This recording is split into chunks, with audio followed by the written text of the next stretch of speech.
Salut à tous, aujourd'hui on se retrouve dans une nouvelle vidéo. Comme vous pouvez le voir, j'ai acheté un micro, un petit micro cravate, pas très cher. Si le son est mieux, dites-le moi.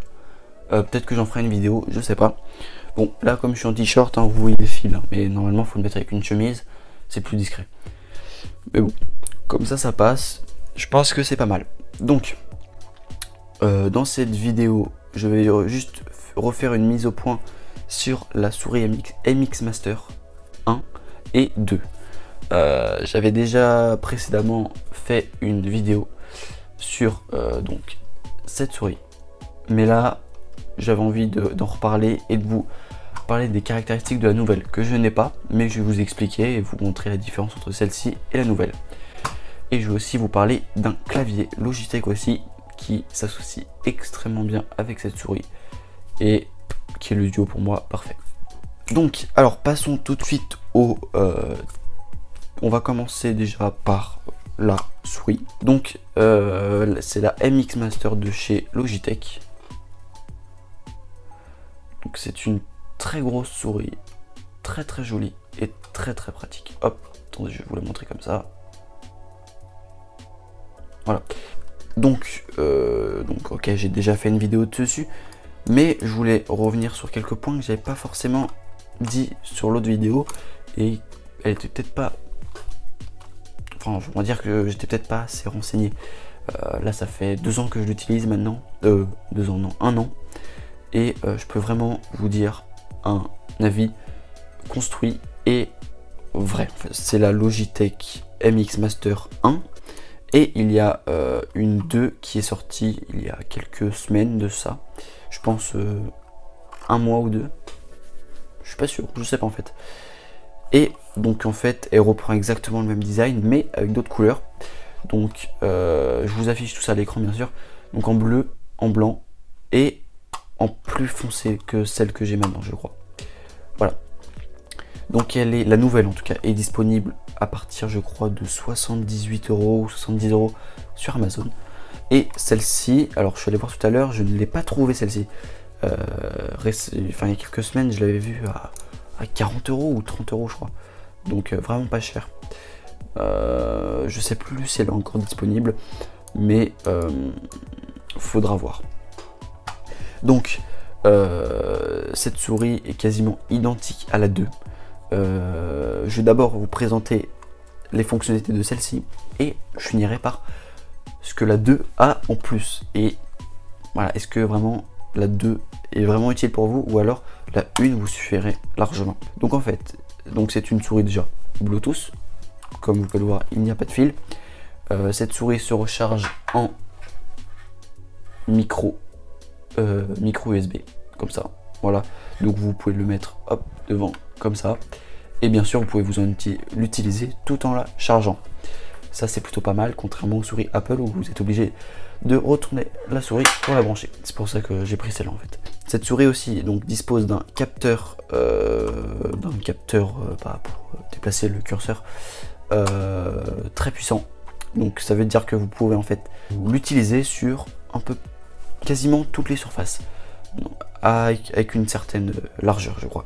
Donc par exemple sur un tapis de souris simple, voilà, comme j'ai ici, j'ai un grand tapis de souris, aucun souci, mais également sur du verre, sur du bois, j'ai testé surtout mon bureau en dessous il est en verre, je l'ai testé, aucun souci. Cette souris, donc c'est une souris malheureusement uniquement disponible pour les droitiers. Donc moi ça tombe bien, je suis droitier, mais si vous êtes gaucher, bah ça n'existe pas, désolé. Même les nouvelles, ils les ont pas fait en gaucher.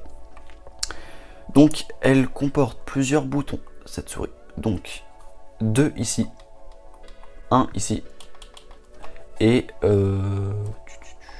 les 2 clics et un clic de molette. Si je peux juste faire tout de suite donner un point négatif sur cette souris, c'est que je me sers pas du tout de ces boutons en fait. Ils sont en fait mal placés et petits.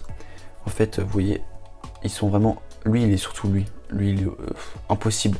Déjà que la souris est très grosse, donc par exemple vous voyez sur une main, bon j'ai peut-être une grande main aussi, mais mon pouce il arrive ici, donc déjà pour avoir la molette sur le côté c'est pas évident, Et en plus là les boutons, alors c'est pas possible. Donc par contre celui-là, c'est pas mal. Moi je m'en sers pour, en fait en restant appuyé, en faisant un geste avec la souris, ça va faire une action. Par exemple moi je l'ai paramétré en restant appuyé avec le pouce comme ça, en allant à gauche ou à droite, augmenter le volume de votre ordinateur d'une vidéo. C'est pas mal quand vous voulez pas, quand le clavier est trop loin, ou alors que vous avez que la souris en main, je sais pas. Voilà. Ou alors, en restant appuyé, en allant à l'avant, moi ça fait une copie d'écran aussi.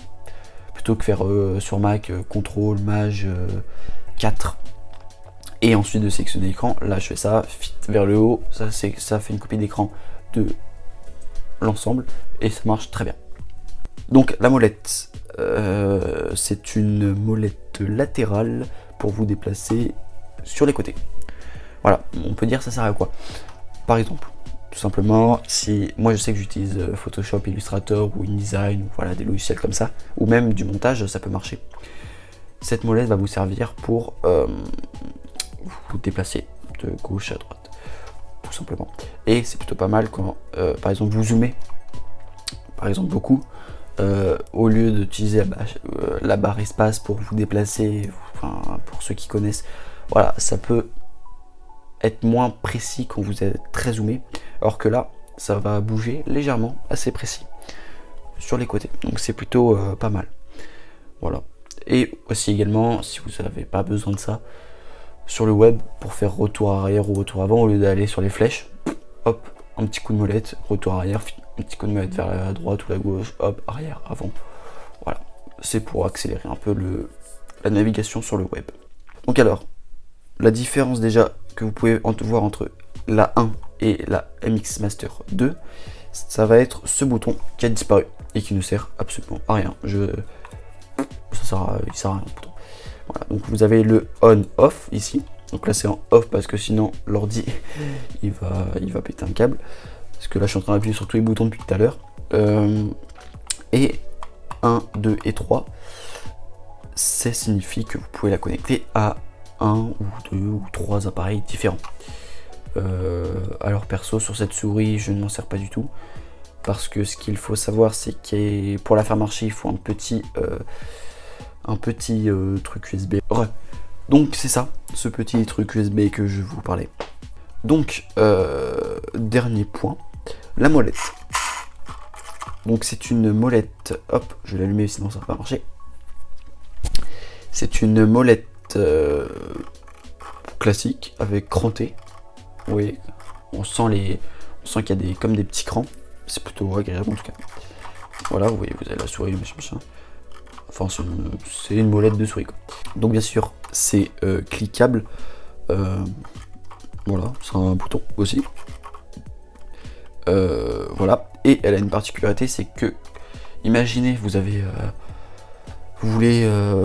défilé des pages et des pages et des pages de documents PDF ou sur internet. Je sais pas, vous êtes sur Pinterest, vous êtes tout en bas de la page et vous voulez remonter. C'est un exemple. Et bah, suffit de la lancer. Vous voyez, elle tourne là. Voilà. Et si vous voulez la freiner, petit bouton. Et voilà. Bien sûr, ce petit bouton, si vous appuyez dessus, la roue est totalement libre. Et si vous appuyez, elle est plus libre. Voilà. Et puis après, elle revient normale. Donc voilà, ça c'est un bouton pour la déverrouiller ou la verrouiller. Mais aussi, vous pouvez vous en servir sans. Hein. Vous pouvez juste la lancer en arrière ou en avant et la bloquer. Et elle se remet normale. Voilà. C'est quelque chose qui est très pratique et très agréable, je vous le dis. C'est la batterie, je vous en ai pas parlé. En fait, la batterie, donc vous allez le brancher en micro USB, je vous ai dit. D'ailleurs, dommage que ce soit pas l'USB type C, ça aurait été bien, mais bon, voilà. Voilà, énorme autonomie. Alors, pour mon utilisation, ça ne dure pas longtemps parce que j'ai une grosse utilisation de la souris. Mais pour vous dire, je la recharge, déjà c'est très rapide à charger et en plus vous pouvez vous en servir en la chargeant. Donc ça pose même pas de problème en fait. Ça fait une souris filaire pendant une demi-heure. C'est très rapide à charger. Je crois que c'est je sais plus si c'est une demi-heure ou une heure et demie, je sais plus, c'est très rapide.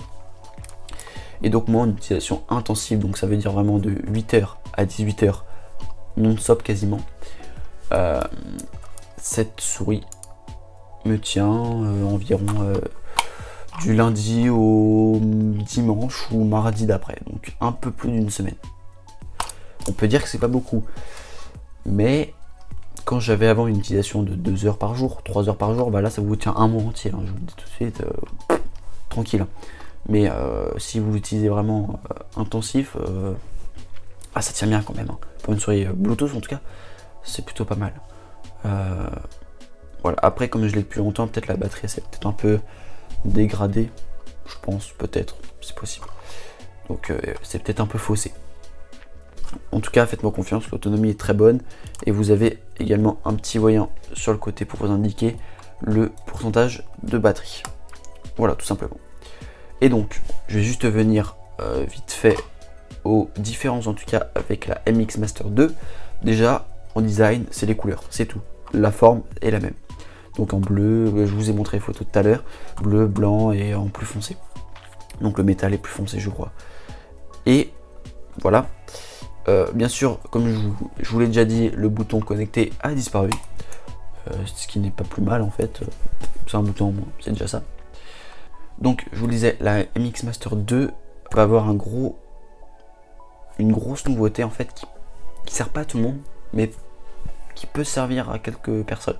Moi ça m'aurait bien servi par exemple, où je suis également en stage, je dispose de 2 écrans et de 2 ordinateurs.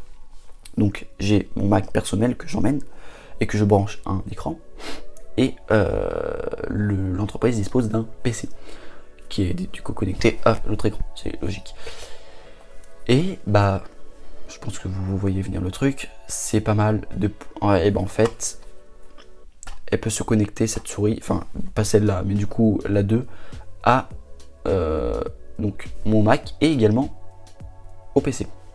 Donc par exemple, si voilà, vous êtes sur votre Mac et vous avez un fichier machin et vous voulez le passer directement sur le PC, et bah hop, clac, sur le deuxième écran directement au PC. Alors je crois, enfin j'ai vu des vidéos, je me suis renseigné avant, il y a une petite latence, je crois, entre les deux, mais très petite, enfin vous avez un petit lag quoi. Mais ça simplifie la vie parce que du coup j'ai pas cette option. Du coup bah, j'ai une deuxième souris, enfin la souris de l'entreprise et le clavier de l'entreprise. Non, le clavier non. J'ai juste une souris de l'entreprise pour faire ça. C'est embêtant. Parce que du coup, deux souris, du coup quand je travaille, hop, et je copie un fichier, je suis obligé de l'envoyer par iCloud ou je sais pas quoi, hop, prendre notre souris, clac, allez voir. Par contre le clavier, je vais vous montrer tout à l'heure, petit avantage, bon vous allez comprendre. Et aussi moi comme je la transporte beaucoup, je vous mets aussi en description une petite housse pour la protéger, c'est plutôt pas mal. Parce que ça coûte quand même un peu d'argent, c'est bien de la protéger. Donc maintenant on va se retrouver pour la présentation du clavier qui je trouve qui est vraiment bien pour un super prix et qui fait le couple parfait je trouve avec cette souris. Pour en tout cas pas trop cher. On se retrouve tout de suite pour ça.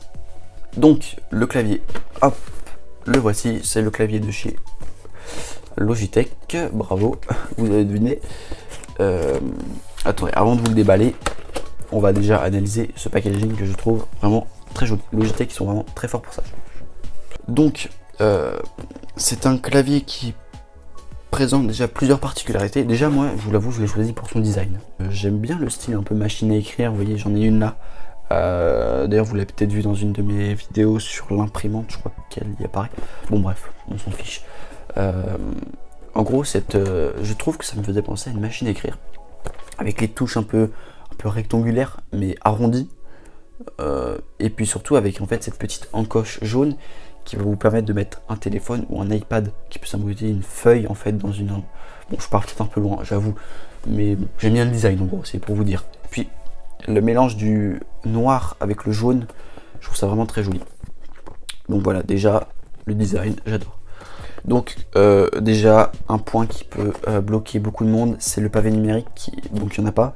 Donc bah, pour accéder au numéro, c'est là avec l'outil majuscule quoi. Donc, il y a aussi la molette. La molette justement qui est un truc excellent qui vous permet de vous connecter à 3 appareils pas en même temps, mais en la tournant, vous vous connectez à plusieurs appareils. Moi personnellement, je l'ai connecté à mon Mac. Donc voilà, pour m'en servir, ça je m'en sers surtout en déplacement. Par exemple, quand je fais mon stage, comme je vous le disais, je l'emmène avec moi tous les jours. Il est un peu lourd, mais il est petit.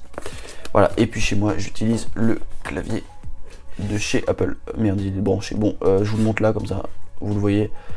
Le gros clavier de chez Apple, que je trouve génial. Il est très joli. Et les touches sont fines, j'aime bien, enfin agréable en tout cas. Et puis il y a des ports USB sur les côtés, donc c'est bien. Je valide. Mais celui-là, pour le voyage, il est très bien. Donc niveau packaging, en tout cas, on peut voir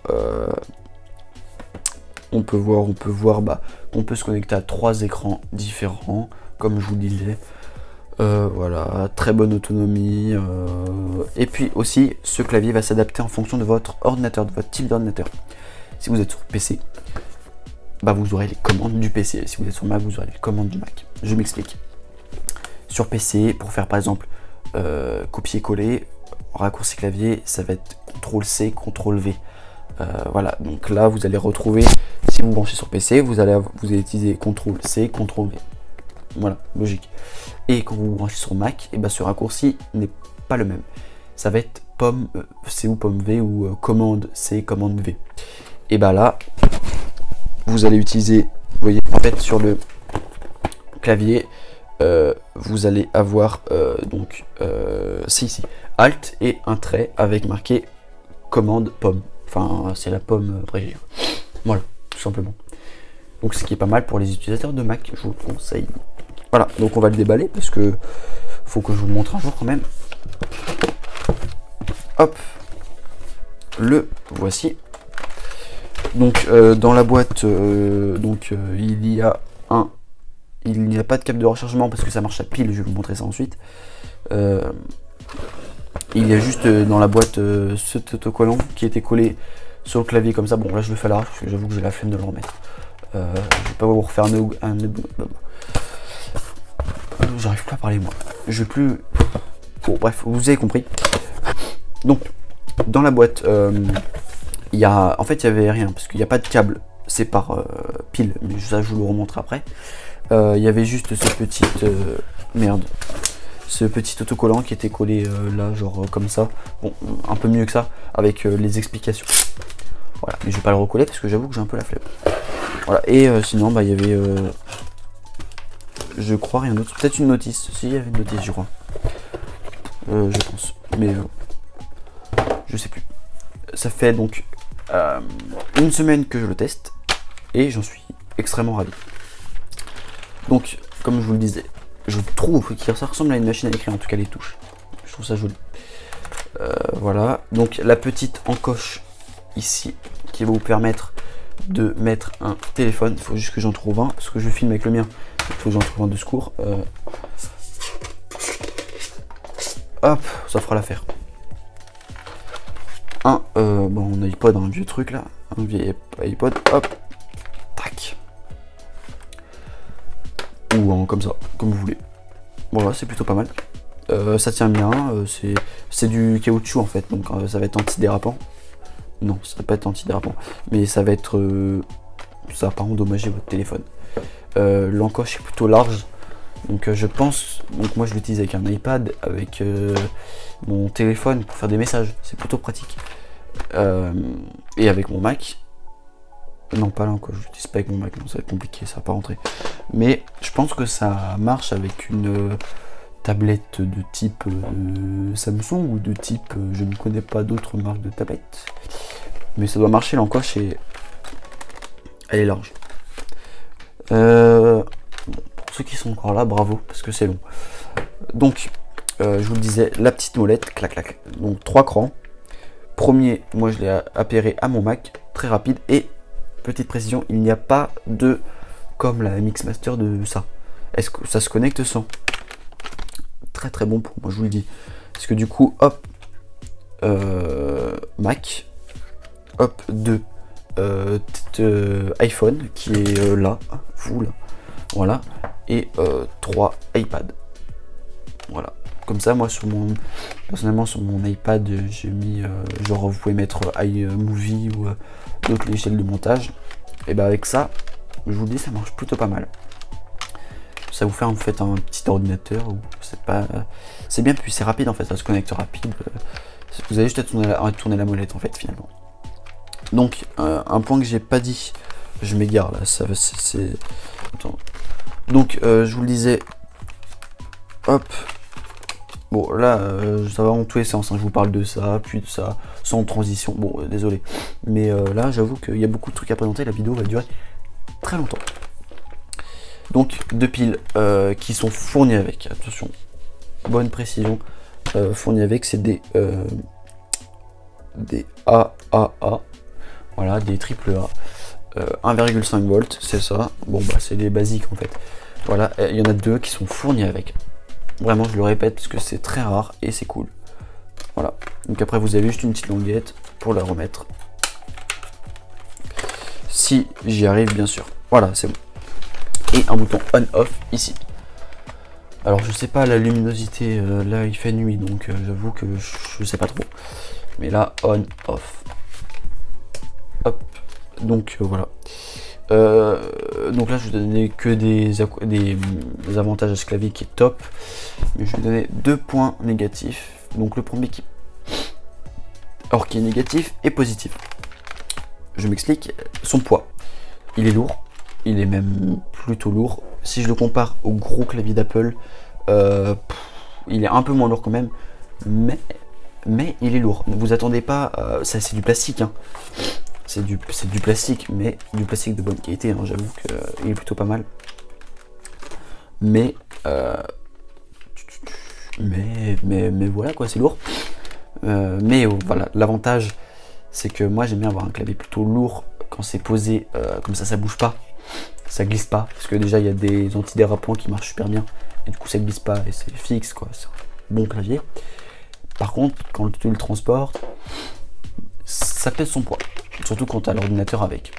Mais après, c'est pas non plus 15 kg, hein, je vous rassure tout de suite. Ça va, hein, je le porte non plus. Ça va. C'est pas non plus une brique. Mais voilà. Et un dernier point négatif, c'est très bruyant.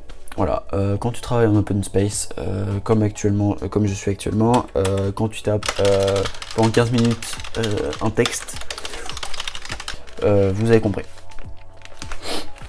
Donc voilà, je pense que c'est tout. Ce duo, je trouve, est top. Alors, je vous ai pas parlé du prix. Celle-ci, si vous la trouvez encore, elle coûtera pas au-dessus de 50 €. La 1 en tout cas. La 2 coûte environ 80 à 100 €. Voilà, c'est un petit budget, je vous l'avoue, mais ça va vous durer des années, hein, je vous le dis tout de suite, hein, ça va être rentabilisé vite. Alors par contre pour le gaming, j'avoue que je sais pas trop.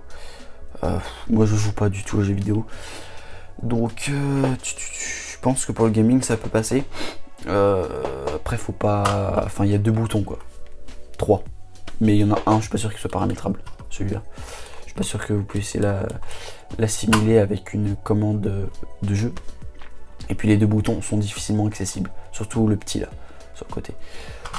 Donc je vous la conseille pas pour le gaming. Je vous la conseille pour Illustrator, Photoshop, pour une utilisation en tout cas. Si vous avez pas non plus, si vous utilisez votre ordinateur 2 heures par mois ou 1 heure par jour, je vous la conseille pas. Elle a un petit frère en tout cas, cette MX Master, une version petite qui coûte entre, je sais plus, 20 ou 30 €, je crois. Pas très cher. Et qui est de bonne qualité mais qui est petite. Voilà. Et donc ce clavier, moi je l'ai acheté 44 €. Voilà, sur Amazon, 44 €. C'est pas cher.